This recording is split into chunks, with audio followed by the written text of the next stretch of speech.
नरेला विधानसभा क्षेत्र के घोघा गांव स्थित सुरभि कृषि संस्थान में आज का दिन भक्ति और आस्था से सराबोर रहा। प्रसिद्ध गौसेवी राजेंद्र प्रसाद सिंघल द्वारा हर साल की तरह इस साल भी गोवर्धन पूजा उत्सव बड़ी ही धूमधाम और श्रद्धा के साथ मनाया गया। इस अवसर पर गोवर्धन महाराज के दर्शन और आशीर्वाद लेने हेतु हजारों श्रद्धालु पहुंचे हुए थे। कार्यक्रम की शुरुआत विधिवत पूजा अर्चना से की गई और पूरा परिसर हरिनाम संकीर्तन से गूंज उठा। भजनों की गूंज से माहौल भक्तिमय हो गया जब प्रसिद्ध भजन गायक तरुण संडुल्य और आनंद लखन संडीले ने एक से बढ़कर एक भजनों की प्रस्तुति दी। भक्तजन भक्ति रस में झूम उठे और गोवर्धन महाराज की जय के नारों से पूरा पंडाल गूंज उठा।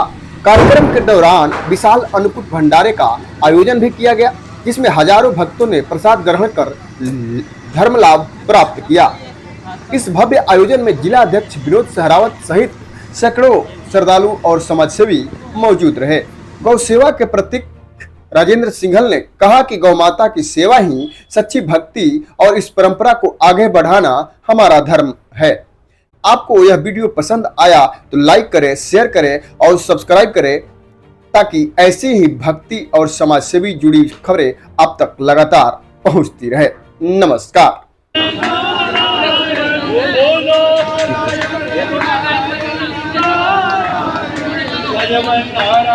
स्वामी जी क्या कहेंगे आज जो गोवर्धन महाराज की जो पूजा है?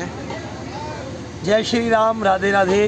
कार्तिक का महीना शुक्ल पक्ष प्रतिपदा द्वितीया तिथि सम्मिलित तिथि, जिसको हम गोवर्धन का दिवस कहते हैं। परम सौभाग्य की बात है, आज गौ कृषि संस्थान आदरणीय राजेंद्र सिंघल जी और पूरे गौ माता के भगत आज यहाँ पर, मुझे लगता है दिल्ली का एकमात्र स्थान जहाँ पे इतने विशाल गोवर्धन जी विद्यमान हैं, जहाँ इतना सुंदर पूजन हो रहा है। और ये पूजन सिर्फ एक पूजन नहीं है, ये पूजन प्रेरणा है, ये पूजन उपासना है और ये पूजन दृष्टांत है हजारों लोगों के लिए कि आज के दिन हम बच्चों से पूछते हैं कि आज का दिन क्यों खास है, आज का दिन क्या होता है, तो तब यहाँ आकर के दर्शन मिलता है और ये प्रेरणा मिलती है कि आज का दिन क्यों खास है। और मुझे लगता है, मैंने पहले भी कहा और अभी भी कह रहा हूँ कि यहाँ तो गिरिराज जी में हमने इतने सुंदर पूछरी के लोटा पर गोवर्धन जी के दर्शन किए हैं, या फिर पूरी दिल्ली में इतने विशाल दर्शन हमें यहाँ आकर के ही होते हैं। तो दोबारा से आदरणीय राजेंद्र सिंघल जी यहाँ आए हुआ एक एक भक्त बधाई का पात्र है। जो भगवान कृष्ण ने संदेश दिया,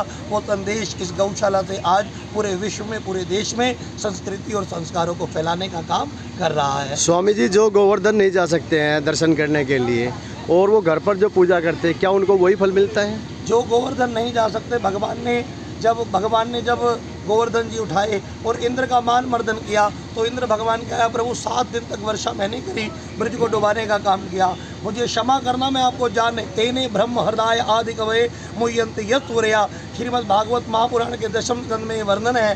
तो भगवान ने इंद्र को उत्तर दिया। भगवान बोले, इंद्र वरदान दे रहा हूँ कि आज के दिन जो कार्तिक मास की प्रतिपदा तिथि है, आज के दिन जो व्यक्ति गिरिराज जी की पूजा करेगा, गिरिराज जी का स्मरण करेगा, घर घर में गिरिराज जी का सिर्फ स्मरण भी करेगा और गिरिराज जी का जयकारा लगाएगा, वो व्यक्ति भवसागर से तर जाएगा। बोलो गिरिराज महाराज की जय। दर्शन करना अपने आप में बड़ी बात है। आज तो गोवर्धन जी का नाम लेने से भी जीव उस भवसागर से तर जाता है। स्वामी जी, अगर जैसे मान लिया घरों में आजकल जगह सीमित हो गई है और हर अलग अलग घरों में नहीं गोवर्धन बना पाते और गाय का गोबर भी मिलना मुश्किल हो जाता है, तो ऐसे में अगर कहीं सामूहिक हो रहा है तो क्या वही फल मिलेगा? देखो जी, वो फल नहीं मिलेगा। भगवान ने गोवर्धन उठाने का एक संदेश और दिया।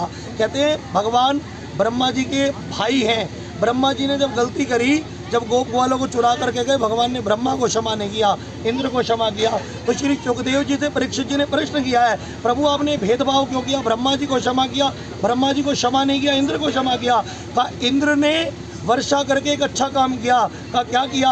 कहा सारे भक्त जितने भी ब्रजवासी थे, भगवान के प्रिय भक्त थे, वो एक छत के नीचे यानी गोवर्धन जी के नीचे आ गए। भगवान ने कहा इंद्र, तूने ऐसा भले ही मुझे मारने के लिए किया, मगर ऐसा काम किया सारे भगत एक जगह इकट्ठे हो गए। जो व्यक्ति ऐसा काम करता है जहाँ सारे भगत एक साथ खड़े होकर के उपासना करते हैं, वहाँ तो 1000 गुना फल मिलता है। तो जो एक जगह खड़े होकर के पूजन करेंगे, हजारों लोग इकट्ठे होकर के पूजन करेंगे, वहाँ पूजा का फल हजारों गुना होगा, लाखों गुना होगा। तो घर में पूजा करना अलग बात है, गिरिराज जी जाकर के पूजा करना अलग बात है, और हजारों लोगों के साथ गिरिराज जी की पूजा करना अलग बात है। वो लोग भाग्यवान हैं, दर्शन करने से भी कल्याण होता है। ये तो पूजन कर रहे हैं, वो लोग भाग्यवान हैं जो आज यहाँ आए हैं और गिरिराज जी की उपासना में सम्मिलित हुए हैं। मेरा क्या कहना है, ये शुभकामनाएं देना हम तो कहें कि आप आदमी को कर्म करना चाहिए जो भगवान ने कहा है।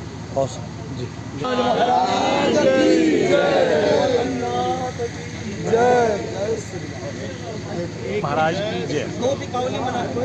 ये जो पर्व है ये सामाजिक समरसता का पर्व है।